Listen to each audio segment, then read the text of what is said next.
करके जब बच्चों के हम कॉपियों को चेक करते हैं, होमवर्क चेक करते हैं, आंसर शीट चेक करते हैं, तब हमको पता चलता है कि बच्चे आसानी से जो संख्याओं को जोड़ना, घटाना, गुणा, भाग करना, संख्याओं की संक्रिया को आसानी से कर लेते हैं।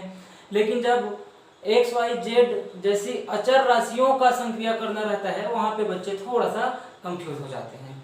आज इस वीडियो में आपके सामने हम इन्हीं समस्याओं का हल लेकर के आए हैं। यदि आप इस वीडियो को अच्छे से देखते हैं तो आसानी से समझ सकते हैं कि इन राशियों को हम कैसे हल करें। इसके लिए आपको समझना पड़ेगा सबसे पहले कि राशियाँ कितने प्रकार की होती हैं जिसको हम गणित में प्रयोग करते हैं। उसके बाद इन राशियों को आसानी से समझने के बाद देखेंगे कि इसको हल कैसे किया जाता है, इसको जोड़ा और घटाया कैसे जाता है। सबसे पहले हम बच्चों देखते हैं कि राशियां कितनी प्रकार की होती है। तो राशियां दो प्रकार की होती है। सबसे पहली राशियां होती है चर राशि। कौन सी होती है? चर राशि।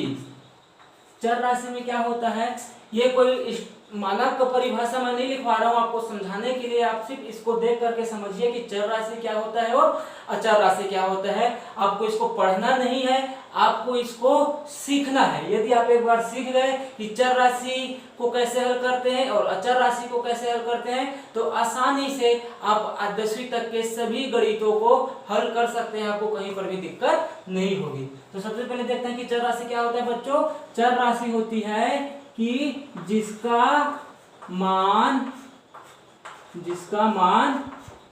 बदल जाता है। क्या होता है? बदल जाता है, या बोल सकते हैं परिवर्तनशील होता है।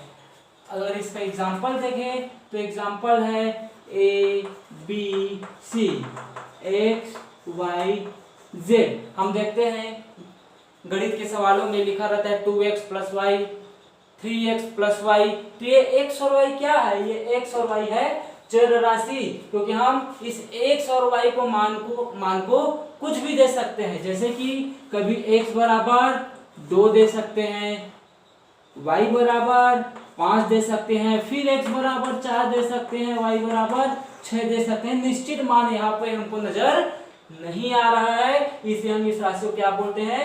चर राशि, क्योंकि इसका मान क्या होता है? बदल जाता है, इसका मान निश्चित नहीं रहता। ध्यान से देखना बच्चों, एक बार इसको अगर देख लिए तो आपको दोबारा फिर इस प्रकार के जो सवाल है उसको हल करने में कहीं पर भी दिक्कत नहीं आएगी। अब हम देखते हैं कि अचर राशि क्या होता है। अचर राशि जिसका मान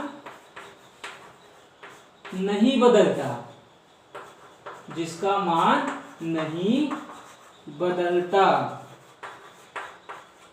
ये क्या होती है? अचर राशि। नहीं बदलता का मतलब ये है, एग्जांपल देख लेते हैं, कुछ भी संख्या 1 2 3, आप जितना भी आप संख्या जानते हो सभी संख्या क्या होती है? अचर राशि है। नहीं बदलता का मतलब ये है कि हम अगर किसी को 10 रुपए दिए, 10 यहाँ पे 10 फिक्स हो गया है, संख्या है ये। अगर हम किसी को 10 रुपए दिए और वो अपने जेब में डाला, बाद में निकालेगा तो 10 रुपए ही रहेगा, वो बदलेगा नहीं। इसीलिए हम बोल सकते हैं कि अचर राशि क्या होता है? जिसका मान कभी भी नहीं बदलता, और ये हमेशा कोई भी संख्या होता है, इसको हम बोलते हैं अचर राशि। तो इस प्रकार से दो राशि होती है बच्चों। पहला जो राशि होता है क्या होता है?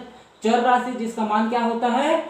बदल जाता है, इसको हम लिखते हैं X Y Z A B C. दूसरा क्या होता है? अचर राशि, जिसका मान कभी भी नहीं बदलता, निश्चित रहता है। 1 2 3 4 5 कोई भी संख्या, 100 50 200 400 कुछ भी हो सकता है। ये सभी जो संख्याएं होती हैं वो अचर राशि होती है। अब हमको सीखना है कि चर राशि को कैसे हल करते हैं और अचर राशि को कैसे हल करते हैं। लिख लो इसको।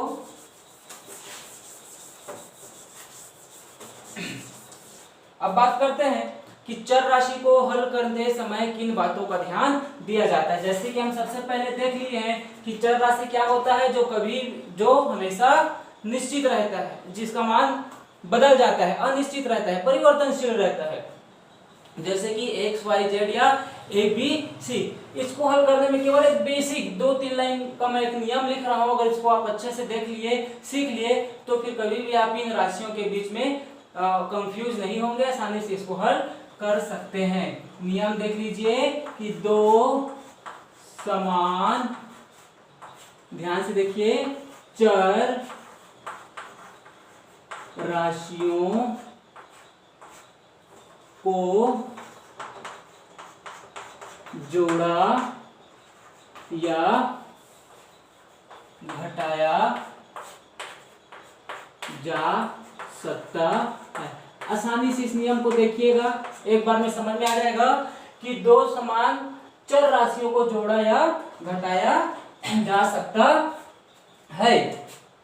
समान चर राशि का मतलब ये होता है, माना कि एक समान राशि हम ले लिए a, दूसरा समान राशि भी ले लिए a, दोनों समान राशि है तो a और a जुड़ जाएगा तो ये हो जाएगा 2a।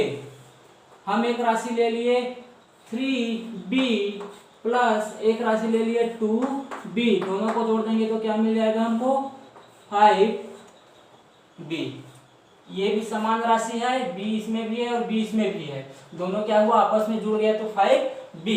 घटा भी सकते हैं, एक एग्जांपल ले लेते हैं 6x माइनस 2x, तो क्या हो जाएगा ये 4x। आसानी से इसको देखेंगे तो हमको समझ में आ जाएगा कि दोनों चर राशि समान है, ये भी x है और ये भी x है। 6x में 2x को घटाए तो कितना बचा 4x। तो यहाँ पे हमको ये समझ में आ रहा है कि जब दोनों चर राशि क्या हो आपस में समान हो तो उसको जोड़ना और घटाना दोनों काम हम कर सकते हैं।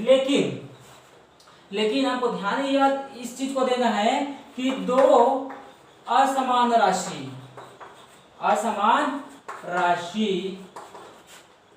आपस में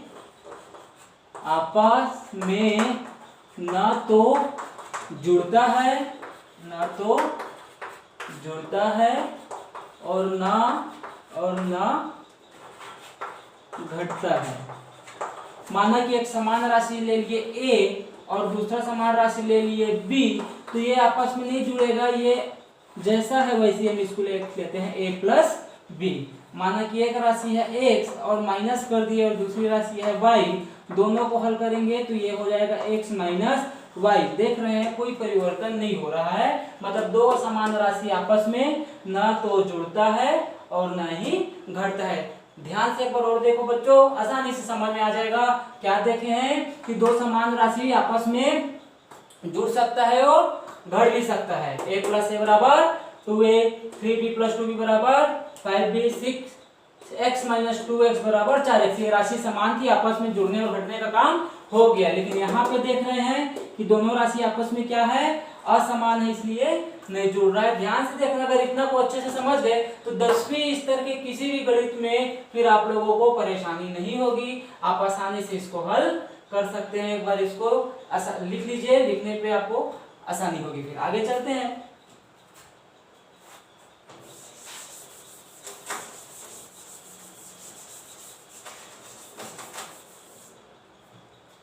फिर देखते हैं कि असमान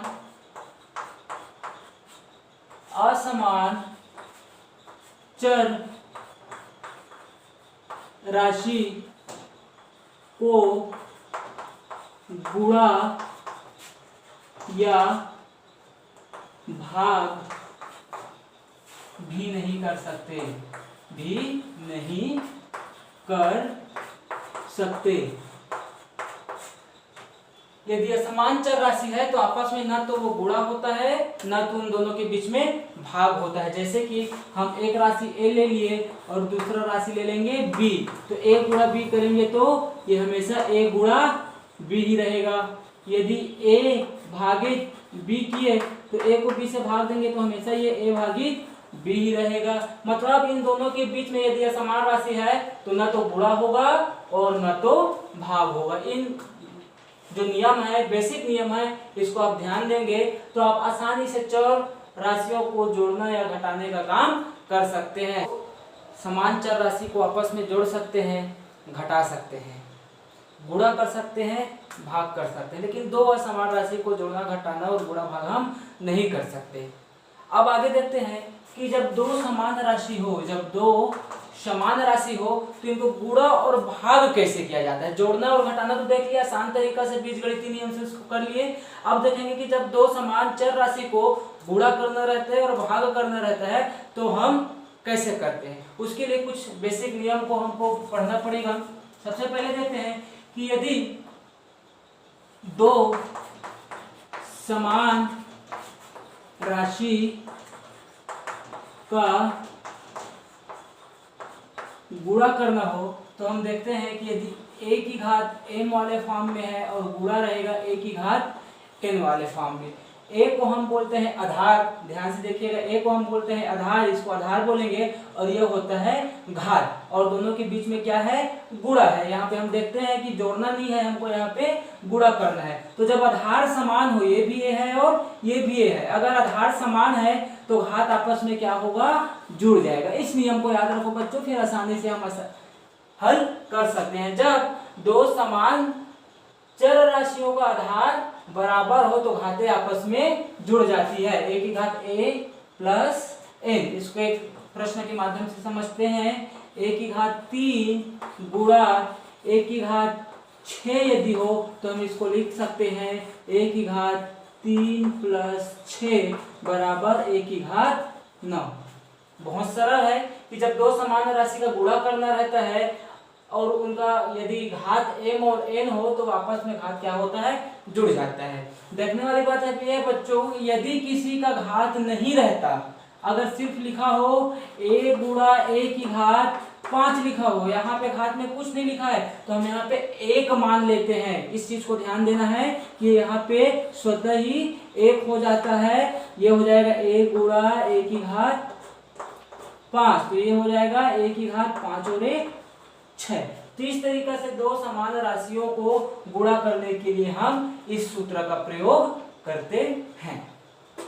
समान चर राशि का भाग देना हो तब हम एक सामान्य सूत्र का प्रयोग करते हैं। a की घात m बटा a की घात n बराबर ये हो जाता है a की घात m ऋण n। मतलब जब आधार आपस में बराबर हो और इन दोनों को भाग एक दूसरे के साथ भाग देना हो तो आपस में घातें घट जाती हैं। एक उदाहरण के माध्यम से समझ लेते हैं। a की घात यदि 4 हो बटा a की घात यदि 3 हो तो ये हो जाएगा a की घात 4 ऋण 3 या फिर a की घात 1। इस तरीके से जब दो समान चर राशि का भाग देना रहता है तो इस सूत्र का प्रयोग हम आसानी से कर सकते हैं। दूसरा उदाहरण के माध्यम से समझ लेते हैं। यदि 2 की घात 4 हो और 2 की घात 2 हो तो ये हो जाएगा 2 की घात 4 ऋण 2, तो ये हो जाएगा 2 की घात 2 बराबर 2 दूनी 4। तो हम समझ सकते हैं आसानी से कि जब दो समान चर राशि को भाग देना रहता है तो उसके घातों को एक के साथ दूसरे को घटा देते हैं, तो जो प्राप्त आंसर रहता है उन दोनों का भागफल रहता है। राशियों का जोड़ना, घटाना, गुणा और भाग कैसे किया जाता है। आगे हम इसी तरीका से 2 और 3 वीडियो और लाएंगे जो बेसिक गणित पर आधारित होगा। उसके तुरंत बाद फिर कक्षा 10वीं का गणित और फिर 11वीं 12वीं का फिजिक्स कक्षाएं प्रारंभ होगी।